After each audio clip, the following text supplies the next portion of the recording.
Hi all, my name is Kshitij Sahu and welcome to GATE Q. तो यार ये data structure का प्रॉब्लम गेट 2017 में पूछा गया था। अब इस क्वेश्चन में कह रहा है the BFS algorithm has been implemented using queue data structure. ठीक है, बीएफएस एल्गोरिथम को इंप्लीमेंट कराया गया है क्यू डेटा स्ट्रक्चर को यूज करके। अब जिन लोगों को बीएफएस एल्गोरिथम और डीएफएस एल्गोरिथम के बारे में नहीं पता है उनके लिए मैंने एक बहुत ही डिटेल्ड वीडियो ऑलरेडी बनाया हुआ है, तो आप इस आई बटन पे क्लिक करके उस वीडियो को देख सकते हो। अब यहां आगे कह रहा है Which of the following is the possible order of visiting nodes in the graph below। ठीक है, अब इस ग्राफ का बेसिकली हमें एक पॉसिबल ऑर्डर बताना है बीएफएस यूज करके। ठीक है, बीएफएस एल्गोरिथम को यूज करके एक पॉसिबल ऑर्डर बताना है। ठीक है, अब वैसे बीएफएस एल्गोरिथम होता क्या है? ठीक है, लेट अस से हमारे पास ये एक ग्राफ दिया हुआ है। अब हमें एक एक करके ग्राफ के सारे नोड्स को विजिट करना है। ठीक है, एक एक करके हमें सारे नोड्स को विजिट करना है। अब शुरुआत हम लोग कहीं से भी कर सकते हैं। लेट अस से मैंने शुरुआत किया एम से। ठीक है, सबसे पहला जो मैंने नोड को विजिट किया वो है एम। अब एम को विजिट करने के बाद बीएफएस एल्गोरिथम का मतलब क्या होता है? Breath first search. ठीक है, यानी कि एम के बाद इसके जितने भी नेबर्स हैं, ठीक है, जैसे एम के कौन कौन से नेबर्स हैं? एम कनेक्ट है एन से, एम कनेक्ट है क्यू से और एम कनेक्ट है आर से। तो एम के नेबर कौन कौन से हो जाएंगे? N Q R. ठीक है, अब m के बाद हम ये देखेंगे कि इसके सारे नेबर्स में से कौन से अनविजिटेड नेबर्स हैं। ठीक है, जिनको हमने अभी तक विजिट नहीं किया है।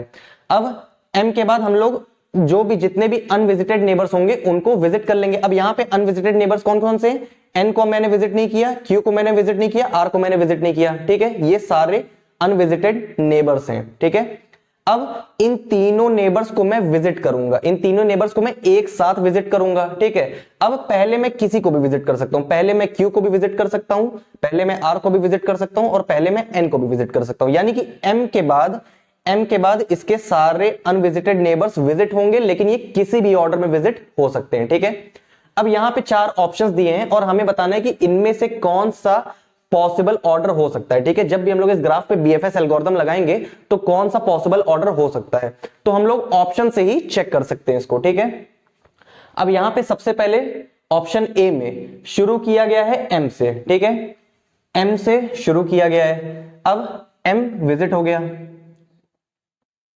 एम के बाद इसके सारे अनविजिटेड नेबर्स विजिट होंगे। अब एम के बाद सारे इसके नेबर्स कौन कौन से हैं? एन क्यू और आर। एन क्यू आर में से अभी कोई भी विजिट नहीं हुआ है, तो हम लोग एन क्यू आर तीनों को विजिट करेंगे एक साथ किसी भी ऑर्डर में। ठीक है, यानी कि एन क्यू आर हमेशा एक साथ आएंगे, उनका ऑर्डर कुछ भी हो सकता है। अब यहां पे एन है, एन के बाद हमें क्यू और आर चाहिए, यहां पे ओ आ रहा है। ठीक है, तो ऑप्शन ए आंसर नहीं हो सकता। अब ऑप्शन बी चेक करते हैं, यहां पे एन से शुरू किया जा रहा है। ठीक है, अब इसमें एन से शुरू किया जा रहा है। अब n के नेबर्स कौन कौन से हैं? n का नेबर m है, n का नेबर o है, n का नेबर q है। n के 3 नेबर्स हैं m, q, o और तीनों अभी अनविजिटेड हैं। n के बाद m, q, o और तीनों अभी अनविजिटेड नेबर्स हैं। ठीक है, तो हम लोग m को विजिट करेंगे, q को विजिट करेंगे, o को विजिट करेंगे। अब इन 3 नेबर्स को हमें विजिट करना है, ये किसी भी ऑर्डर में आएंगे। ठीक है, लेकिन ये तीनों हमेशा एक साथ ही आएंगे, उनका ऑर्डर कुछ भी हो सकता है। तो n के बाद यहां पे q है। ठीक है, q विजिट हो गया, फिर m है, m विजिट हो गया। अब हमें चाहिए o, लेकिन यहां पे m के बाद p को विजिट किया जा रहा है, लेकिन हमें o चाहिए। ठीक है, तो ऑप्शन बी भी रॉन्ग ऑप्शन है। अब हम लोग ऑप्शन सी को चेक कर लेते हैं। यहां पे q से शुरू किया गया है, इस सारे ग्राफ में q नोड से हम लोग शुरू कर रहे हैं विजिट करना ऑप्शन सी में। ठीक है, तो Q सबसे पहले विजिट होगा। अब Q के नेबर्स कौन कौन से हैं? Q के नेबर हैं M, N, O, P। Q के 4 नेबर्स हैं। ठीक है, 4 नेबर्स हैं, तो ये चारों हमेशा एक साथ आएंगे किसी भी ऑर्डर में, क्योंकि अभी ये चारों विजिट नहीं हुए, इन चारों में से कोई भी नोड विजिट नहीं हुआ है, तो ये चारों हमेशा एक साथ आएंगे। अब M, Q, P, O। ठीक है, M इसका नेबर है, Q का नेबर M है, M विजिट किया गया। N, Q का नेबर n है, n विजिट किया गया।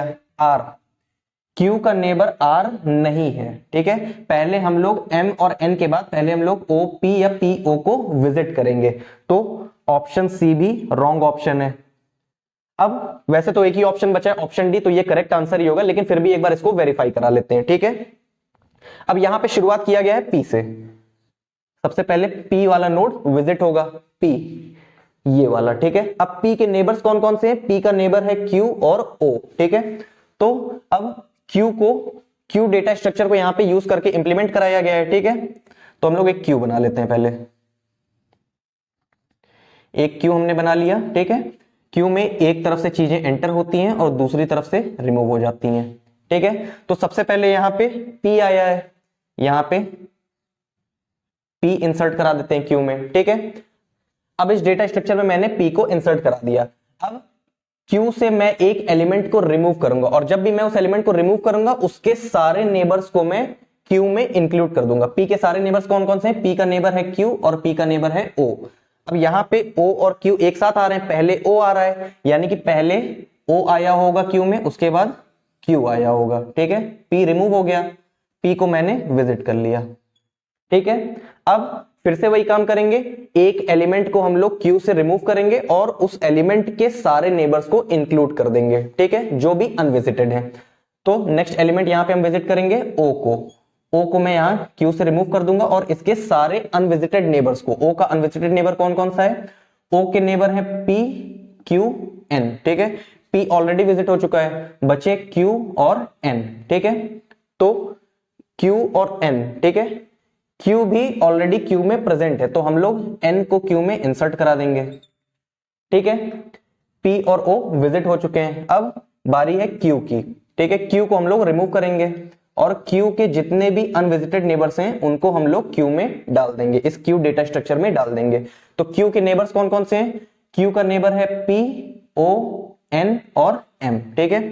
अब पी ओ हम लोग ऑलरेडी विजिट कर चुके हैं, एन यहां पे प्रेजेंट है तो बचा एम, ठीक है, इसीलिए यहां पे एन के बाद एम आ गया। अब यहां पे एम आ जाएगा,